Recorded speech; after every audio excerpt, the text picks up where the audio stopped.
I'm Carlton, the former Scotland Yard Special Branch and MI6 officer and the author of Black Ops.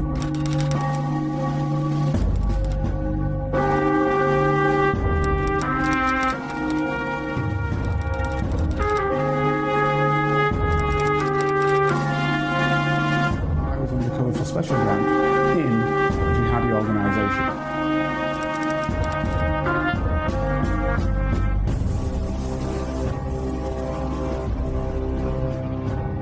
If you'd like to help Carlton keep producing the Black Spy podcast and receive episodes and information that's only available to Carlton's special Patreon agents, then you can donate as little as £3, €4 or $5 a month by signing up with Patreon.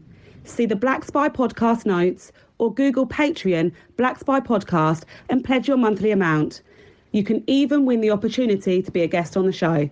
Thanks for listening. And don't forget to subscribe for free.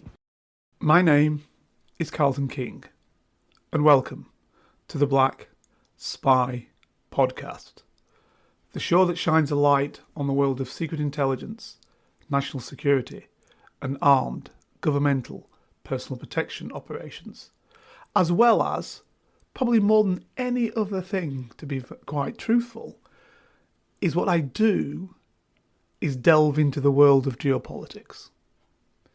Now, often I'm doing this with my partner in crime, as she likes to be called, sidekick, whatever terminology you want to use.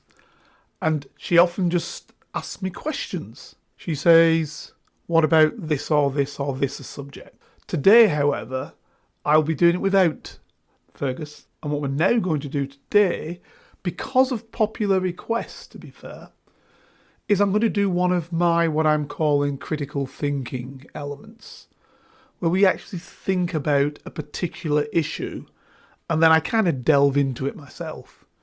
I know what the questions are. Well, I know what the premise is of the question because I've been given it by the listener or listeners who wish to hear about the subject. And so basically I talk on that subject for a period of time. So what can then happen is, hopefully, you listeners get the feel of the podcast, get to understand the subject that some other listeners want to understand, and we then delve deep into it. So that's it. So without further ado, let's go into it. So I've been asked about democracy. And basically what it was that in doing the royal subjects, which Fergus actually asked me, several times we use the word democracy as to what it is. And there's assumptions being made, obviously, that the UK is a democracy and that we have total and utter democratic rights. One of the reasons being because I had said on one of the shows that how can you be a true democracy yet have the head role of that democracy taken by people who have that lead role. And what I mean by that is the king or queen who run our nation in terms of, when I say run our nation, in terms of are the head of state of our nation. So how can that be the case when every individual in the land cannot achieve that role? How can it be democratic? Because surely democracy is the right of everybody to believe or be part of the system. So I'm guessing that started some people thinking, because of course Barbados left the Union of Nations that our late Queen, now King, were head of in terms of head of state. Now, yes, they did not control the politics of Barbados. They do not control the politics of many of the other countries of which they are head of state. However, what it does mean is that those countries for which the individual king or queen of the United Kingdom is head of state, it often means 9 times out of 10, and I'm trying to think of an exception where it isn't the case, that they swear allegiance to the Queen, King now, or the Governor General in their place, standing in for the King, as it is now, when they join things like the police, the armed forces, the intelligence service, anything that needs an oath with it. And that oath might be, I'm not sure whether the fire brigade give an oath of service. I don't think they do, but hopefully somebody listening who is part of the fire brigade can tell me if there is an oath of service which you have to give, and if you do you swear that oath of service to the king, previously the queen? So that was the question. How can you be really a republic? I mean, that's what Barbados was asking. How can we really run ourselves, have all the political freedom and whatever, when, our major public bodies, the army, the police, etc., are swearing allegiance to a royal that has nothing to do with the country? That's for Barbados. And that can still also go for Canada, Australia, New Zealand. It can go for many of the smaller Caribbean islands that still have the royal family, the king in this case, as their head of state. How can they really run their own countries when, even if it's only theoretically, the bodies which keep them safe and prevent problems for that state are swearing allegiance to effectively a foreign ruling elite? But I wanted to take it deeper than that, because let's get on to Brexit again, because it's one of my kind of favourite subjects. When we're talking about Brexit, I remember speaking to some people and they were saying, well, there's no democracy in the European Union. And I said, where'd you get that from? I said, well, we can't get rid of the people in the European Union. Yes, you can. You vote for the people. You vote for your MEPs, I said.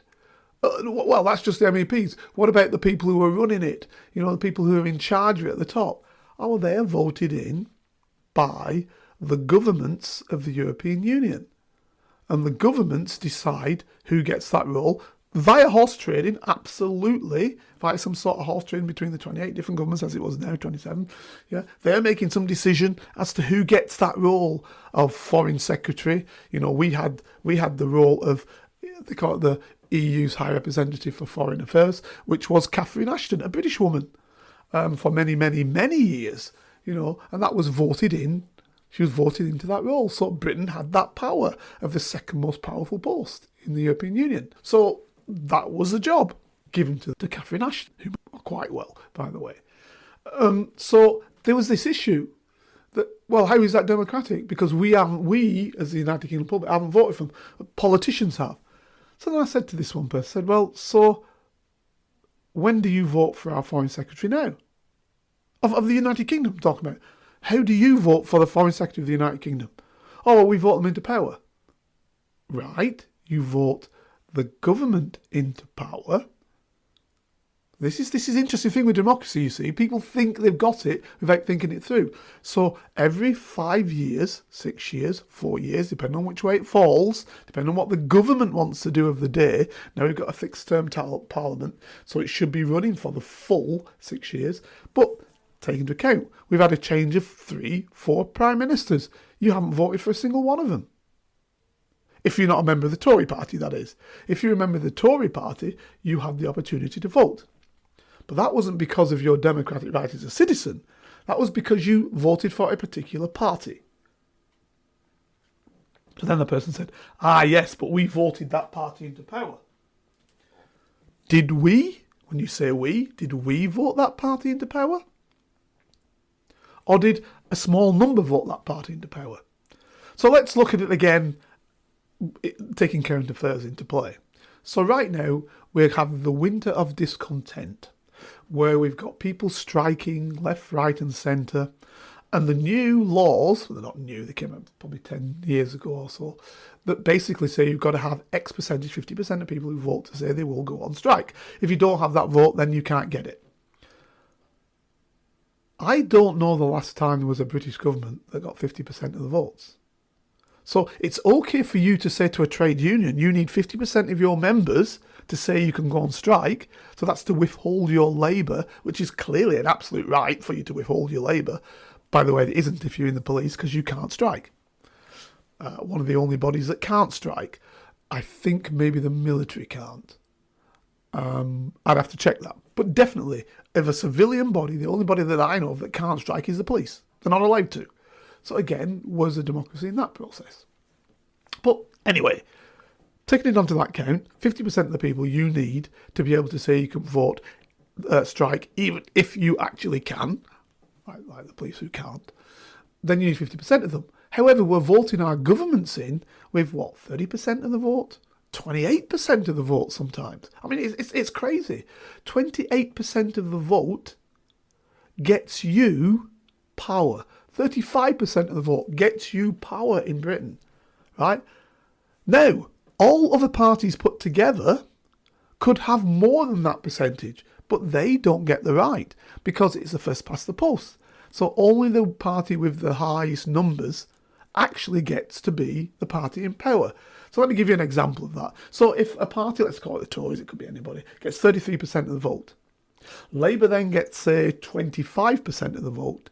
The Lib Dems get, say, 10% of the vote. You can figure that out, that's 35%. Greens get 4% of the vote.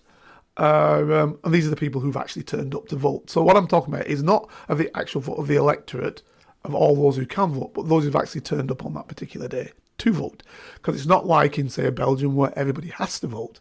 Even if you go and spoil your paper, you have to vote. But what you're saying is here, you can choose not to turn up. And to be fair, in most elections, I'm thinking as I'm saying it, but I think I'm right in saying most people do not vote. Or a high number of individuals don't vote. So let's give us a high position. Let's say 6% of the people who vote. Right? Let's say that are entitled to vote do. It isn't that high, generally, but let's say that they do. Okay, so 6% of the people turn up and vote. Right? So now you've got 6% of the people voting, but you're getting 33% of those people who are voting. Right? And then the other parties putting all them together, the Monterey Looning Party or whatever, putting everybody together, way outnumber the amount of votes you've got as a party that ends up as the governing party of the country. Surely all those parties put together who didn't get the top vote, if it were a democracy, should be able to turn around and say, we now have the right, by making some deal with all these other parties, to become the party that runs the country, because we've got most of the votes. I mean, would that not be democratic? Think about it. Write in to say if you think that's not right, or write in to say if you think I'm crazy. But surely, if you are only getting a minority of the votes, how are you running the country? When other parties all put together, and that's called proportional representation, by the way, in some way, shape or means, could actually have a bigger number of people. And in most countries, proportional representation plays some role. So, we have that problem with democracy as we see it. So let's look at somewhere like China. Is it democratic? People have a vote. They vote for the Communist Party. I guess the majority of people are in the Communist Party. And they vote and a party member comes into play. Is theirs not a democratic system? Because they're only voting for one party? But they are voting. Let's say it's 80% of people vote for them. There's only one party, but you're voting for the Communist Party because there's only one party. But if 80% of people are voting for that party, is that not democratic? I don't know. Again, call in, tell me what you think. Now, what happens once you've voted? Or once you've voted, the individual who happens to be, as a general rule, doesn't have to be the case, but as a general rule, the individual under our system who you voted, whose party won the first past the post, i.e. got the most of all the other parties, singularly, not put together, that person generally becomes the Prime Minister. However, what happens if that party says, we don't want that person? We don't want them. Because effectively that's what's happened 3 times within 18 months. Indeed, less than 18 months. That's happened 3 times. The party that got in said, we don't want that guy to run it anymore. That woman to run it anymore. We want somebody else. But we didn't go back to you as the electorate to say, who are you voting for? No, they chose it amongst themselves. Is that democracy? Write in, tell me what you think. Can it be a democracy if you can change the head honcho? the top person making the decisions. Now, of course, you're going to turn around and say, it's a collective under our system. It's not a president where the president makes the decisions and everybody works with it. Now, the difference with the president making the decisions, though, as a general in most presidential systems, there's a balance of control because you have some sort of control from various elements of that electoral system. So the president, yes, is leading party, his party comes into power, but then you'll have a House of Representatives, like in the States, and another house, generally there's two houses, because they want a Senate in the United States, who want to basically counteract each other and make sure that there isn't a totalitarianism of a vote. Even communists have that. By having the grand process where everybody comes together and then the delegates, at the behest of the electorate, supposedly, vote in an individual who will be the head of the Communist Party and hence the head of the system. Our system doesn't work like that. Because our system says is that the Prime Minister is not, I repeat, the head of state. Obviously the Queen is. No, in this case the King now. So they're the head of government, not the head of state. So the army, the police, etc., do not swear allegiance to them. They swear allegiance to the royals who have that power. So that's one thing taken away from this head. However, this head is meant to work in a collective with government. But we've seen more and more that collective isn't the case. I mean, you could argue under Blair that collective was lost. And some people say even before, some people say, Labour and Conservative governments before, it was no longer a collective. Margaret Thatcher example, it became a singular individual who, by gerrymandering the cabinet, basically had them doing what they wished. So there was a cabinet and then an inner circle, if you will.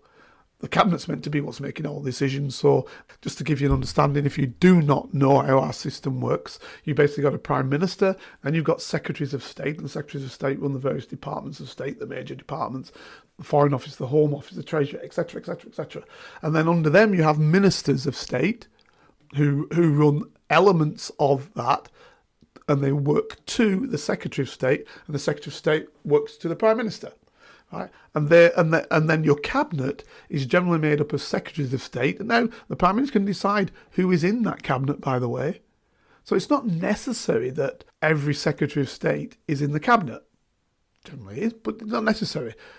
And it doesn't mean that a Minister of State isn't in the cabinet. Oftentimes they're not. But it might be that you put a Minister of State in the cabinet. So our system is very, very fluid. So that Prime Minister has a lot of power to play around with how he wants to or she wants to set up who they want in power with them. And some might say that they put a lot of yes people in. So they basically control that rather than it being a collective, which it's meant to be. But again, is that a democratic deficit? Does that mean it's not democratic? Does it mean it is democratic? Please write and tell me what you think. Why would that not be democratic? Why would it be democratic? Because this person I was talking to, I remember saying, well, with the EU, we can't tell them what to do. So I said, when was the last time you told the British government what to do? She said, well, you can't just go and tell any government what to do like that. I said, well, you're just saying about the EU not telling them what to do. When was the last time you told the British government what to do? Well, we make our decisions. We let them know what we want. I said, once every 4, 5, 6 years, depending on what the term is set, the fixed parliament term is. However, we're away from the fixed term parliament and back to what we were before. And the Prime Minister sees an advantage in calling a snap election because that's the best results. And then you've got a problem also in the United Kingdom, of course, with an unequal union. So we've set in place under Labour, it was, to try and break the Tory breakthrough and give Scotland some aspect of power, and obviously Northern Ireland some aspect of power, and Wales to a lesser extent. They basically had the 4 home governments, the 4 nations, as they call them. But we're an unequal union, because 85% of this union of the United Kingdom is English. So frankly, England can always outvote every other part massively, if that were the case. So it tended to work in another way, in what what was he called? They call it the West question, which basically was that at one stage that the way they did it before they had Scottish Parliament was that Scottish MPs could vote on Scottish issues, but English MPs couldn't. And that was a problem. So now you've got the Scottish Representative Parliament and you've got the First Minister of Scotland who makes decisions. Now, if that First Minister is a First Minister example that says we want to bring Scotland out of the Union, and that First Minister and most of the Parliament which they have, the Assembly which they have, is broken up into individuals that are Scottish nationalists, how is it democratic to say you cannot have a vote that suggests that you want to be independent? When two things, one, the United Kingdom, the Scottish part of the United Kingdom, and England came together under what was called the Act of Union, right? So it wasn't that England had conquered Scotland, unlike it had conquered Wales and had conquered Northern Ireland. Right? So it wasn't that England had conquered Scotland, it was that they came together in an Act of Union. And if you have an Act of Union, clearly that Act of Union can at any stage be rescinded in a political decision. Surely. That's got to be the case, hasn't it? Because otherwise, is it not democratic? If you're going to say we need everybody to vote for it, if 85% of the people are English, that means you're never going to get that vote, are you? So if you keep England out of it and you just make it to Scotland, but the vast majority of people in Scotland, because they do have some first-past-the-post system, they do have some sort of not first-past-the-post system. The way they set the Scottish Parliament up was to not have it first-past-the-post, but to have it as a collective system. To have it as a system where it is practically everywhere else in the world, where all parties come together and can make decisions as to whom becomes the leading party. Now, the fact of the matter is that by far, that has often been the Scottish nationalists. They've just had the numbers 9 times out of 10. Labour Party has been defeated, which used to have the most numbers in Scotland, has been knocked down, defeated. The Tories basically were lucky if they had a single MP in Scotland, or SNP as it now is, in Scotland. And the other two parties who have some representation, Lib Dems and Greens, have very low numbers. So the reality of it is that the vast majority of people seem to be Scottish nationalists. And if the leader of the Scottish nationalists then turns around and says, let's have a referendum to see whether the vast majority of Scots want to leave the Union, why is that not accepted? Do I want Scots to leave the Union? No, I don't. Did I want them to leave the Union last time? No, I didn't. Did I think they would leave the Union last time? No, I didn't. Why didn't I think they'd leave? But I did think that we would leave the EU for a simple reason. Because the Scottish people were told, if you leave the Union with the United Kingdom, you will no longer be able to be part of the European Union. Now, I knew Scots, like Irish, to a lesser extent Welsh, travel. They get about, they leave the area where they are, they want to work abroad, etc., etc. So they love the idea of freedom of movement. Plus, Scotland is deluded of people. There's 5 million of them, something like that, and a lot of them leave the country. Millions have left the country. So basically, there are not many people in Scotland, which, in one way, makes it potentially actually quite a wealthy country if it were by itself. Especially when it had the oil coming out of the North Sea. Now, you've got to look at it this way. There is more oil there. And will the people now go back to fossil fuels because of the excuse of the Ukrainian war? So it could be wealthy again. But there's also been new experimentations, new processes that have been worked, like tidal power, wind power, of which Scotland is clearly got a lot of both. So again, power-wise, it could probably provide its own power. And that wealth-wise that comes from that can also be provided. Its exports are pretty good, so it could sit by itself. So I don't think there's an argument that says it couldn't sit by itself and it needs English money, because forever and a day, Scotland actually paid more into the kitty than did England towards the Scots, because of the vast amount of North Sea oil and and gas and the amount of monies that came off that. So again, why should we be questioning whether Scotland could run itself? If we're democratic, of course. Because if we're democratic, we turn around and say, yeah, Scotland, make your own decision, lads. And I'll try and do a silly accent. Make your own decision, Scotland. Make your decision if you want to leave or stay. Because you're free. Probably that's more Northern Irish, I guess. I don't know. Anyway, I'm probably rubbish at accents. But the point I'm making is dead simple.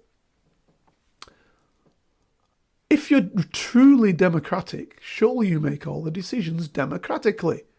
You know, a little bit like Switzerland in the cantons or California as a state, where you have more of these sort of selected questions which everybody can vote on and make a decision. So at least you can turn around and say the majority of the people voted for this or that law that we just brought in. Right? We don't have that. The last time we had a selective vote, and this is what I said to that person who questioned me before. I said, listen, tell me the last time you voted to go to war.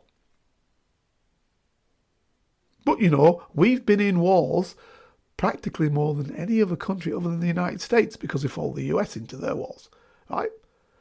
When did you have a vote that said, we want to go into the Iran war? You know, wars I've been part of, Iraq, Afghanistan, you know, efforts that have been partial wars, like the actions were taken in the Yemen, and various other places you could speak about, but we'll leave that. When did we ever have a vote to suggest we wanted to be part of that? Part of these wars? Involving ourselves in these wars? When? When was our vote on them? Never. Never. That simple. Never. We never voted for a single war. No British person has ever voted for a single war. Right? So, you know, as something as dastardly as a war, surely if we were democratic, we'd be voting for it, wouldn't we? We'd be saying, do you want to get involved in this war or do we not? Even something as simple as lending or providing or giving arms to Ukraine en masse. You know, we're spending literally billions of pounds. You know, has anybody asked the British people, do you want to send billions of pounds to Ukraine? And therefore not have that money spent in the United Kingdom? Who's asked them that? Nobody. And the potential consequences of sending that amount of war to directly undermine the Russian Federation might mean that Putin is not going to attack us, I don't believe. I mean, I cannot really see that. That'd be craziness. But what I can see is him undermining our system by other means. This is what we call isometric warfare in the modern era. So in other words, using social media to undermine the United Kingdom, causing any type of action that might undermine us. So example, if you go back to the miners' strike, example, what Gaddafi did is he paid miners monies to them. He paid money into the NUM to allow the strike to continue because we were undermining him, he perceived. Yeah, probably rightly. So, you know, he provided arms for the IRA because we were aiding and assisting the National Front for the Salvation of Libya, he perceived, yeah, etc. So, you know, that's how it happens, how subversive actions take place that subvert our system and make it worse for us. And I've no doubt whatsoever that in the Kremlin, they are not thinking, how can we help subvert the United Kingdom? Because the United Kingdom is subverting our life in terms of aiding the war against the Ukraine, which they're going to call stupidly special measures. We all know it's a war. We all know Putin's got there. We all know he miscalculated. We can all figure he's a bad fella for miscalculating, albeit I can see the politic behind him doing what he has done, albeit poor tactics actually causing the war. Very bad tactic from him, I believe. But nevertheless, us involving ourselves in that, training the Ukrainian army, training them to use special weapons and tactics that we have provided, etc., is and must be perceived as, if you are a Russian, as an act against Russia. And do we expect Russia just to sit and do nothing on it? Well, as I said, I won't expect Russia will take some overt action, but I definitely believe Russia will take some covert action in terms of, who knows, playing with the computers in the National Health Service maybe. Bringing it down, bringing the systems down to deadlock. Who knows? Anything's open there. Anything can happen. But did we vote for that war, taking that into account? We, the citizens, in a democracy? No, we didn't. We weren't told about it. We weren't advised about it. Right? So this is what I'm saying. What is a democracy? What does it really mean? What rights do you actually have in our system to actually change our government, other than one vote every 4, 5, 6 years, depending on the term, the fixed parliament, etc. And when you've had that vote, and let's take it as it sits right now, people said we want rid of the Tories, and there's a so-called poll. Now again, polls can be played around with. I mean, they haven't asked me the question, so how do I know if they've asked anybody else? So we got these polls, but they say they do ask them. The focus group polls. And they say they've got these polls. But my question is this. When did anything that these polls suggest come into the fore? So if the poll said, as it does right now, say we don't want the Tories anymore, what does that mean? Frankly, nothing, because they're still in power. And they can stay in power for another 2 years. 18 months. Yeah, they can stay in power. And what do we do about it? What opportunity of recall do we have? What recourse do we have to say, do you know what? We're not happy with that. Let's change it. It's quite interesting because we look often at Africans as backward example. Now in African societies, quite a few of them, number one, didn't have any kingships. Quite a few of them. We're not told this in schools because we don't want people to know. We talk about chiefs and witch doctors and all this sort of business. They don't want to tell you about the reality of what people had. And in some African societies, they didn't have any chiefs. They didn't have any control. What they had was true democracy. Everybody sat around and decided everything that went on. And I can tell you about 5 or 6 different nations that had that. Obviously, we use a pejorative word, tribe.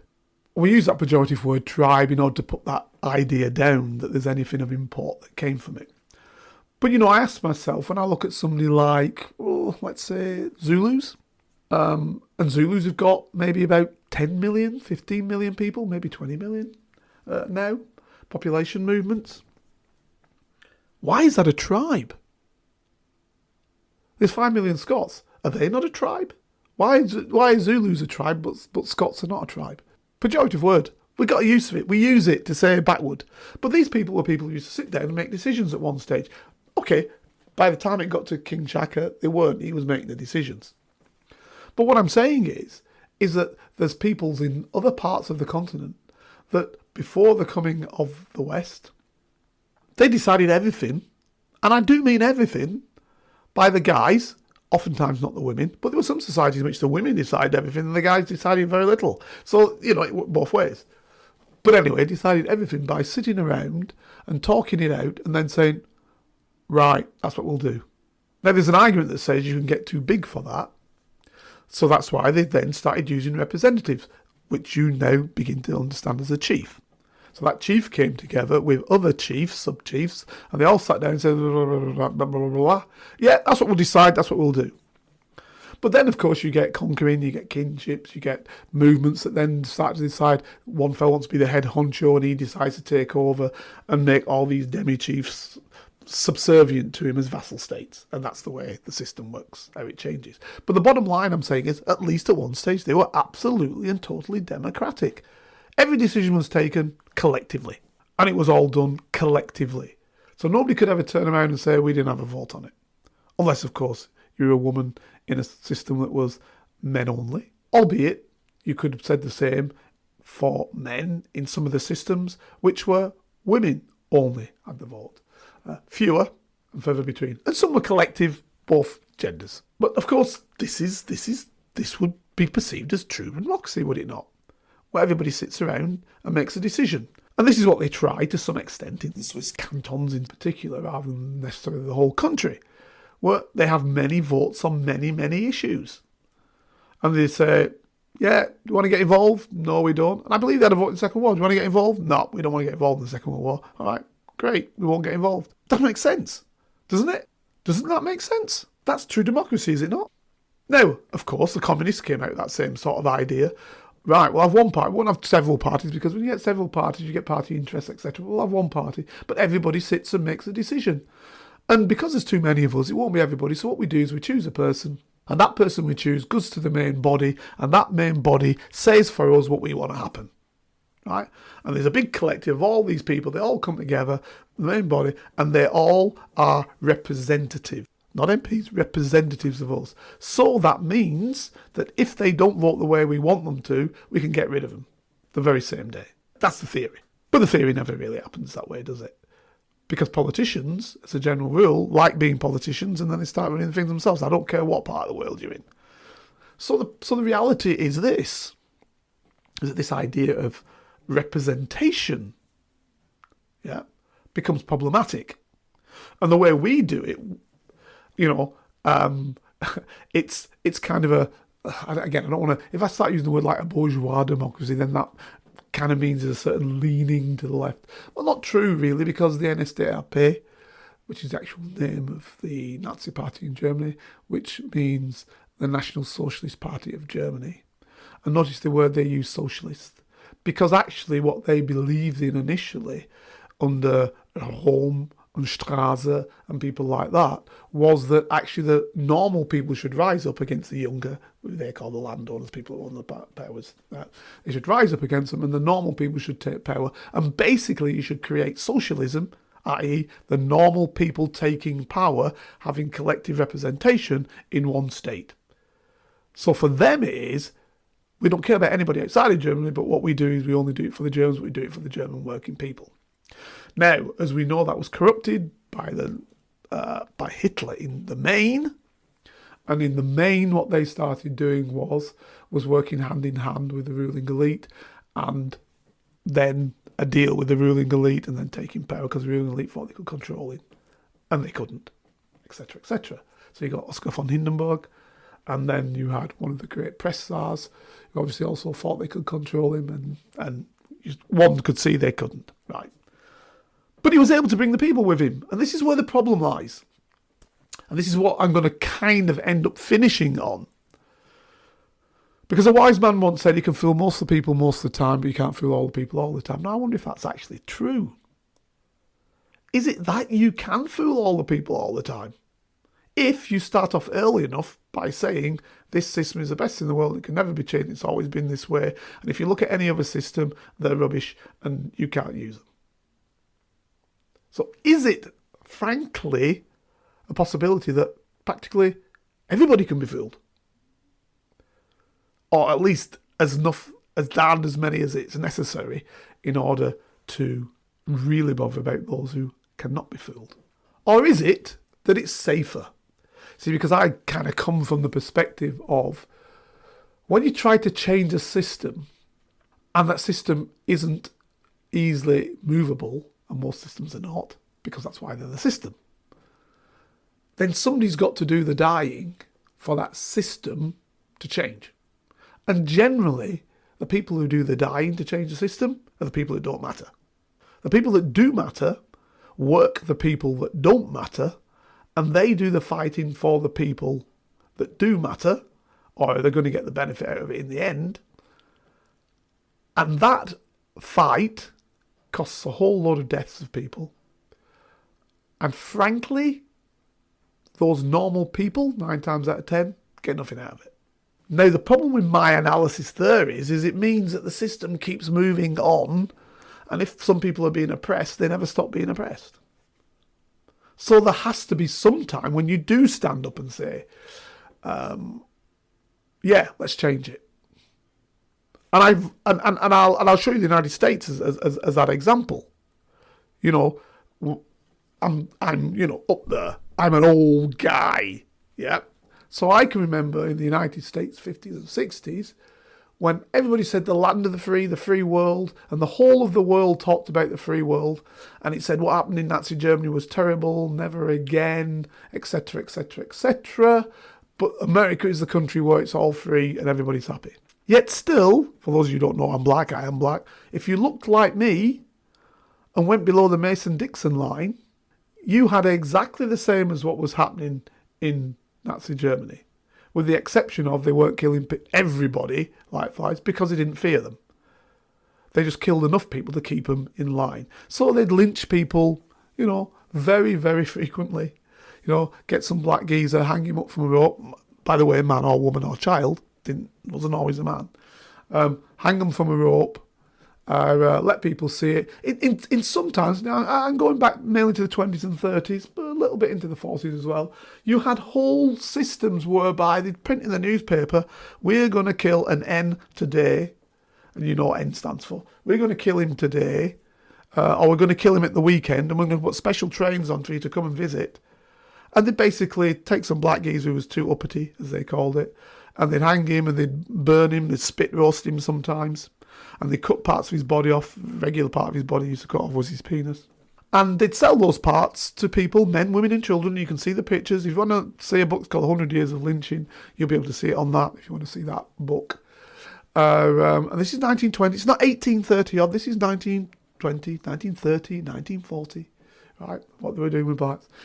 Even if you want to go into the 1950s, you had, a 13-year-old boy beaten to a pulp. You've got the movie coming out quite shortly. Although the movie's going to cut corners and not really show the devastation that they did to the young lad. He was 13, beat the hell out of him, beat him to a pulp. And his crime was, he said to a white woman, "Hey, baby," supposedly. His mate said he never said baby, he just said hey, but in a manner that could have been seductive, and he disrespected her.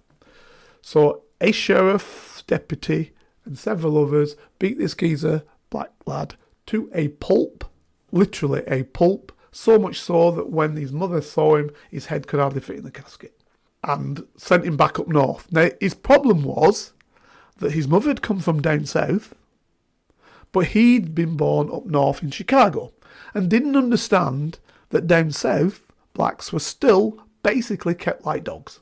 So all of them knew, keep your eyes away, don't look at a white man when he's on the pavement, never look at a white woman, keep your eyes away, turn, say massa, say sir, say whatever, but don't cause yourself a problem, because if you do, at night, people will visit you and they will kill you. And as I said, sometimes during the day, they'll kill you en masse. And people will come from far and wide, and not one person is going anywhere near a court and being found guilty for anything. Now, with Emmett Till, which is the young black lad I'm talking about, his was in the 1950s. In the 1950s, when it happened, I think it's 57, 56, 57.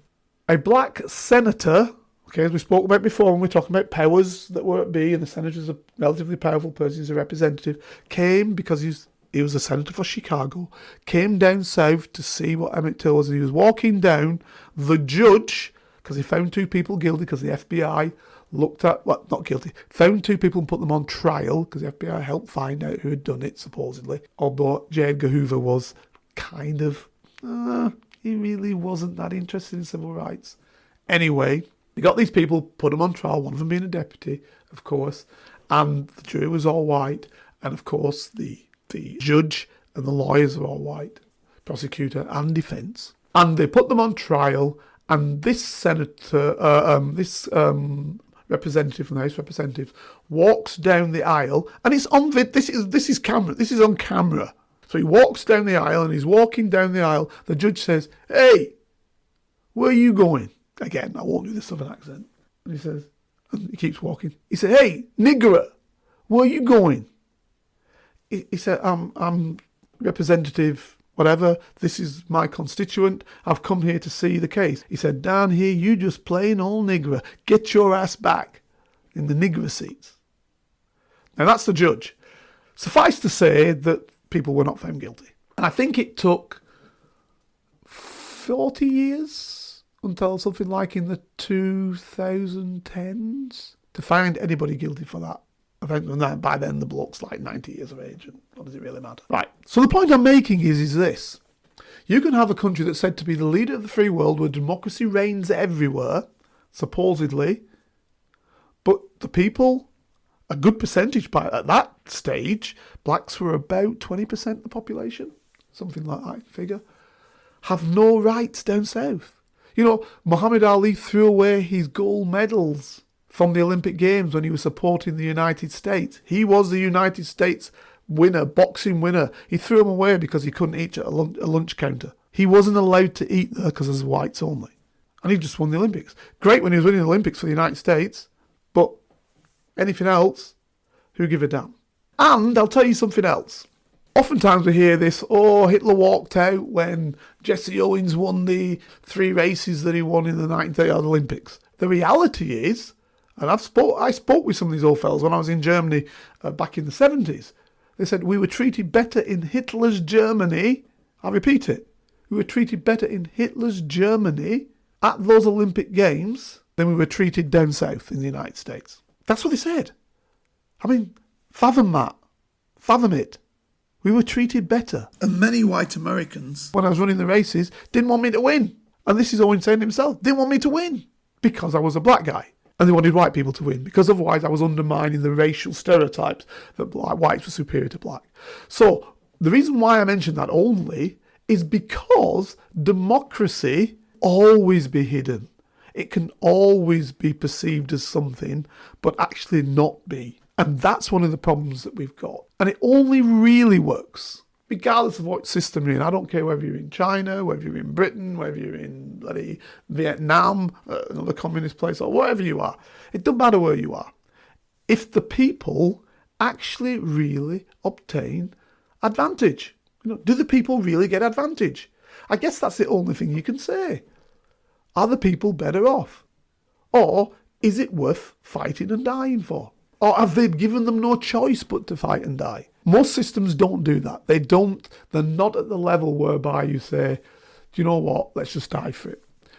If they're sensible, the people who run systems, they say, right, we won't oppress people to that level that people think there's nothing to lose. I say for Africa, there's nothing to lose. You might as well fight because frankly, we've got nothing to lose.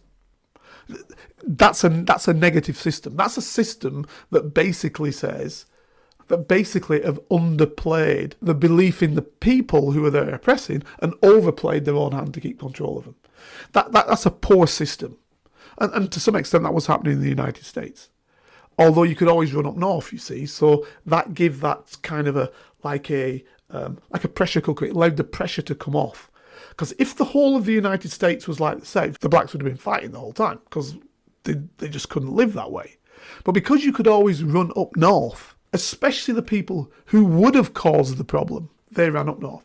And that's actually the same way the British Empire. So because in Britain, the working class people who were getting very little out of the system had the opportunity to go abroad to any part of the empire and automatically then be superior, those people that would have caused the problem were actually the people who were bought off by the system.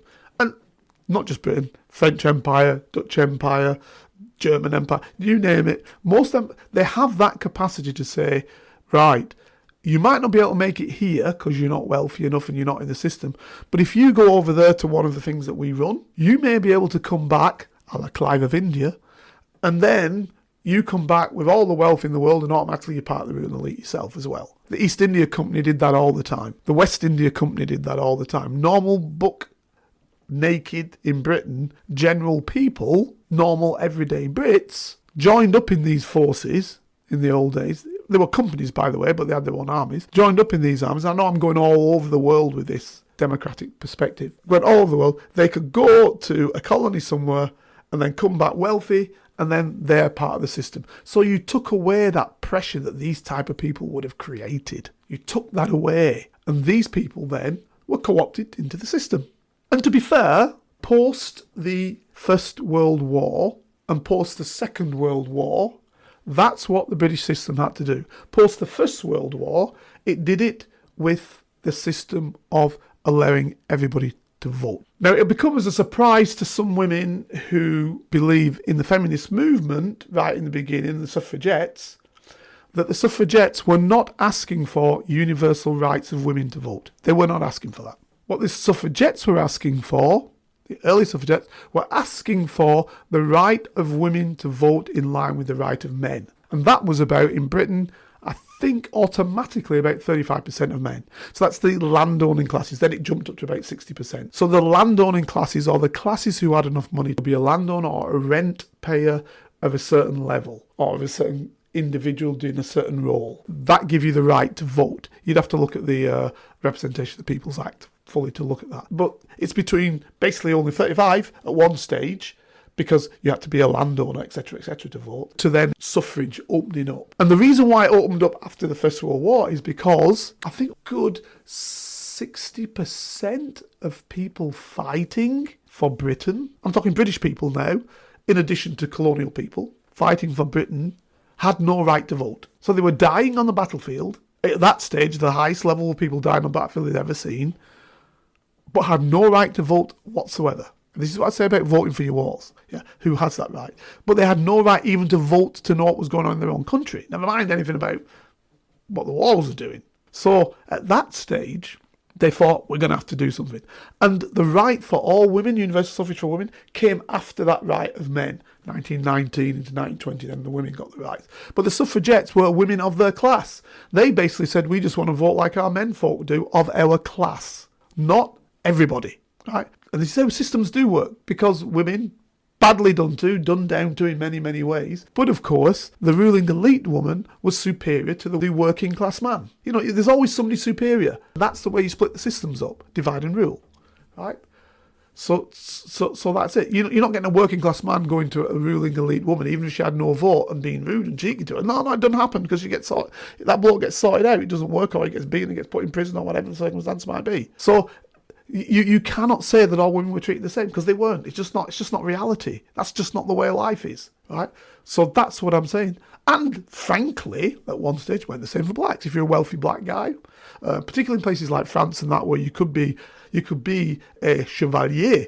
All the way back to the 18th century, you could be a black chevalier. And obviously before that, before colour became before the African slave trade and colour wasn't a problem, there were blacks in power all over Europe. But once that black became a problem, then they had to reset again, and you had to come through. So prior to the French Revolution even, you had chevaliers who were blacks.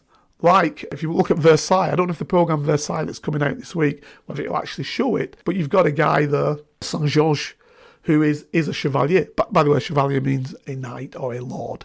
So he's a lord. He's a ruling elite guy. And that ruling elite guy's got more power than the average white guy sat down. He just has. It's just the way it is. And the same went for Alexander Dumas. The guy became a general. He again was a black guy, mixed race guy. His father was a chevalier. He became a chevalier, and therefore he Therefore he had much more power than the average white guy. Practically every white guy, much more power. So colour isn't just always a problem. It can be that you can overrun that if the system allows it. Some systems didn't allow it, i.e. the United States after the main slave trade. Some systems do allow it. So it's not just based on that. You've got to look at various issues. And class is probably the primary issue, or what we want to call class. Basically, it's power. And so, in our answer to the question on democracy, those people who asked me, and I'd like you to come back if you think I'm talking a load of rubbish at me and say, well, I think democracy is what we've got. I'd like to come back, or you've been talking a whole load of rubbish for the last 50 odd minutes. But what I want you to look at is what democracy really is. And I'll leave you with a story. I was in China for the Olympic Games in 2008. And my job was to secure a building in Beijing that we would have as London House. So when any of our top politicians would come, the Prime Minister, Foreign Secretary, but generally the Prime Minister and the ex-Prime Minister, and at the time we thought maybe the Queen might come, etc. Whenever they would come to this facility, London House, because we were going to be the next people in the Olympics in 2012, and therefore we were going to dazzle people with why they should come to London and what London's going to be. So I was in charge of getting that property, securing it, making sure that everybody of import who went there was absolutely secure and counter the terrorist threats of the Uyghur, the people in the northern eastern part of China who want to break away from the Chinese state. And at the time, still, are causing some terrorist actions in China. Okay? Now, clearly not every Uyghur is a terrorist, as like not every Northern Irish person was a terrorist, example. Right? But, you put systems in place to prevent the perceived problems. And at that time, we were fighting wars in Afghanistan, we were fighting wars in Iraq, and the Uyghur are Islamic people, and had said they were going to challenge us because they disliked us because we were fighting against brother Islamic people in Afghanistan and Iraq. Okay, so my job was to secure that place, make sure it's not going to be blown up, etc., etc., or we can prevent attacks coming with gun attacks or knife attacks, etc. So basically, I looked at the building and I thought, this is way open to problems.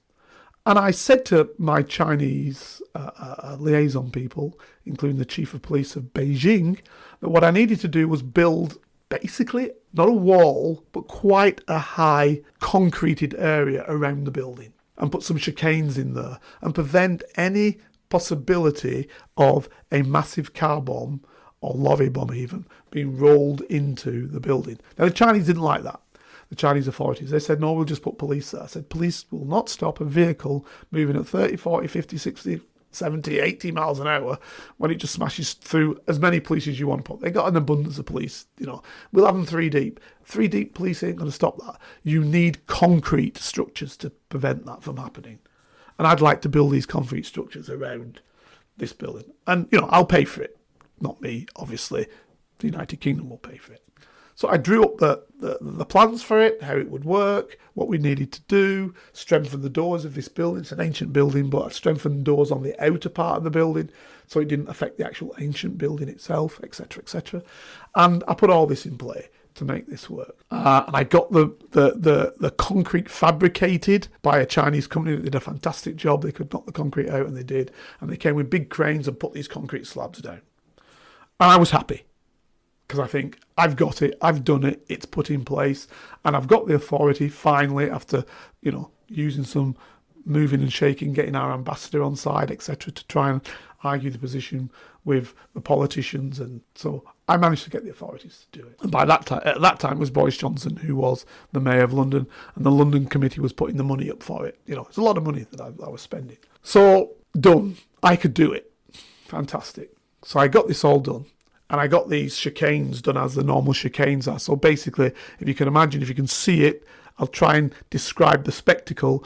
If you imagine a vehicle coming towards you, it has to go around at 90 degrees, come back at 15 degrees, go back at 90 degrees again, go back at 15. So it slows a vehicle down immensely.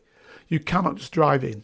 And by that time, I've got the Chinese armed police, because the Chinese police generally are not armed, like in Britain, one of the few countries that the police are not armed. But there's a unit called the People's Armed Police, and I was able to go to them and say, listen, can you secure this part with people looking, snipers or whatever, looking in our area, so if anything does happen, you guys will be able to aid us to prevent this moving forward, prevent any attack moving forward.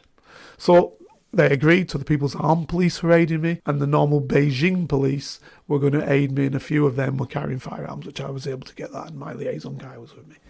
So, all sorted out, all done, all authorised, all totally and utterly authorised. Happy. So I leave at one night, 12 o'clock, cranes have put them down, massive big cranes, boom. Fantastic, chicanes all there. I come back the next day, and the chicanes are moved. So before, where you'd have to go 90 degrees, you could drive a vehicle straight down because the concrete had been moved to the side, all to the side, all on one side. So I said, what the hell's happened with my concrete chicane? To my liaison guy and my liaison woman who was doing the translations for me because I don't speak Mandarin. She said, the people don't like it. I said, what people?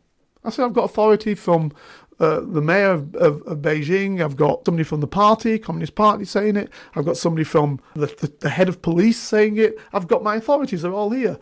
Yeah, but the people, and by the way, I should stipulate, the people living on this road coming up were basically in sort of older houses, not the brand new modern houses you see in a lot of Beijing. A lot of Beijing's been upbuilt. But these are people who didn't want to move from where they were, and they stayed in these sort of older houses. Well, they actually even had collective toilets like we were having in the 60s up north.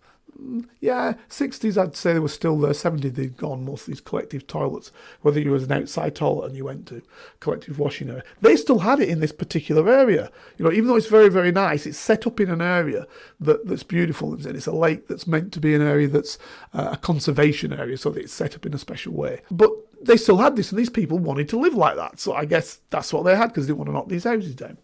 So I said, well, who said that? He said, oh, the lady running this conservation area here, normal woman from this housing. I said, well, from these houses here? Yeah. She said she don't want that. So she's told the crane people to move them, and they have done. So I said, well, we need to stop that, because we need to set this out. This seems outrageous. So I go with my translator and my police guy who's with me, who's keeping an eye on me as much as he is helping me. So he comes with me. Nice fellow, by the way. Probably a member of the secret police. As I was. So same difference. So we basically go over there. And I take a uniformed, I guess he's equivalent of a superintendent, chief superintendent with me as well. And he's got 7 officers with him. And we go over and I say, listen, we need to put these chicanes back. And this old wizened woman comes out. And she looks like she's 110. She's probably 90 or something, 80, I don't know, 80, 90. And she starts shouting. And I said, oh, to my translator, tell me exactly what she's saying. And she says, oh, she's saying, honourable gentleman. I said, no. I said, no, tell me what she's actually saying. I don't think she's saying honourable gentleman. She said, no, she's saying honourable gentleman. Anyway, she wouldn't tell me what she was really saying. We don't like this. We don't want this to happen. So I said, listen, can you translate to her? We have got the authority from the chief of police, from the mayor, from the party to put them there. She says, well, I run this area. And then there must have been 50 people come out from these houses, 50, maybe even more, and say, she is our representative. She runs this area and we don't want it. I said, well, what do you mean? She said, oh, she's a representative for this area. She says you don't want it. So the people say they don't want it. That's it. So we're going to have to leave it as it is. I said, no, we can't leave it as it is. Now, my police guy, who actually could speak good English, he said, have you heard of the Boxer Rebellion? And I said, yeah. He said, well, now is not the time to discuss it because we do not want the Boxer Rebellion again. He says that's basically when the Chinese subjects rose up against the Western powers. And obviously I'm the Western power. And tried to take China back. So I said, okay, we can't leave that. He said, but now we got to leave. So we run off, basically. So we leave. So I wait a couple of 3, 4, 5 hours. And I say, right.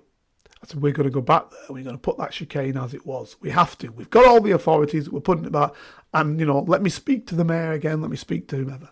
So we come back and the lady's out there. She's there with about 40 still of her people because they're secure. They're standing there, making sure nothing can be done. So I said to my translator, I said, say exactly what I'm saying. I said, listen, we are your problem. We are fighting a war in Afghanistan. We are fighting a war in Iraq. There's a section of your people who say they wish to blow us up because of that. The Uyghur people. They want to blow us up because of that. The United Kingdom, does not want for you to be victims of that. Because if this blows up, you blow up as well. And I'm trying to save you. It's our fault. I'm not arguing it. We should not be fighting our wars when we're fighting them. But we are, and these people want to stop us. So please, can we have our chicane back? You can still live as you're living, but can we have our chicane back, please? You can still park your cars, but not outside the building. Obviously, I've made standoff, so you're not at the building. You're away from the building. But you can park them near where the concrete bollards are because you're away far enough. Can I have it? She said something to the crowd. They sat down, they discussed and talked for about 10 minutes. And then she said, yes, you can have your systems as long as we can park our vehicles around the sides. I said, yes, of course you can. Not a problem in parking your vehicles around the side. You can come down there slowly into the chicane. I'm just trying to stop a big lorry coming down quickly. But you can stop the chicane and you can park at the edges of the building by the boulders. Great, because, we've got those boulders there to prevent the blasts coming through. And I had a thing called Hesco Bastion, which is another thing that prevents blasts from Afghanistan. And everybody who's been a soldier knows what it is. So I had that there, so inside the building, so I was protected. So I said, yes, you can do that. Not a problem. He said, I just cannot have the capacity for a big lorry to drive straight through and blow the whole thing up when I've got people of import in there. I just can't have that. So she said, you can have your building. You can have those boulders and you can have your concrete. And she then tells the fella, the driver who was there, to basically put them back as I am now going to tell him. So I told him, put them back 90 degrees again, so he had that, blah, blah, blah. I'm telling you now that if an order had been made by the Commissioner of the Metropolis, Indeed, anybody acting on behalf of the Commissioner of the Metropolis, i.e. the Commissioner of the Metropolitan Police, on the run-up to the Olympic Games in London that said this street is being closed off, or we are putting in place, as we did, boulders that are going to be there to prevent this and this and this happening. I don't care who you are. I don't care what you think. We would not have been moving those for you or your people. So this is the point. Not everything that is perceived to be undemocratic is. And not everything that is perceived to be democratic is democratic. And that's with my own eyes, ladies and gentlemen. And I've been to China many, many times since. But the point I'm making is that it's not always as it's given to you in the media. That is an absolute fact, I've told you, that normal people with little power were able to stop me and the powers that be because they didn't like it. And we had to get their permission to put something in place at something as crucial as an Olympic Games, where leaders of other countries were going to be. And more importantly, the country that was coming on next. Could you imagine if anything happened in China to Tony Blair and as just the former who just left, and to Gordon Brown, who was the Prime Minister at the time? Could you imagine if anything would have happened to them? What the outcome would have been? They just, we would not have allowed that for somebody from some estate to turn around and say to us, we don't like those boulders there. It just wouldn't have happened. But in China, they did. I tell you that story because I want you to think about what democracy actually is, and whether we have it, or, a good example of it, or the best example that we can muster under our system of it, or if we don't. Ladies and gentlemen, thank you very much for listening. This was a critical thinking issue, which I like to put out now and then. Tell me again if you like critical issue programs, and I'll do some as they come along. Please answer. If you think I'm talking a lot of rubbish, then please tell me what you think. I'd like to understand your thoughts and feelings about what today's show was about. And hopefully, I will see you guys next week, and Happy New Year. If you'd like to help Carlton keep producing the Black Spy podcast and receive episodes and information that's only available to Carlton's special Patreon agents, then you can donate as little as £3, €4 or $5 a month by signing up with Patreon. See the Black Spy podcast notes or Google Patreon Black Spy podcast and pledge your monthly amount. You can even win the opportunity to be a guest on the show. Thanks for listening, and don't forget to subscribe for free. Here is a working class spy telling his stories, the secrets, the lives of spies. Feel free to message Carlton King on all socials and give this show 5 stars on Apple iTunes and subscribe so you never miss a single episode.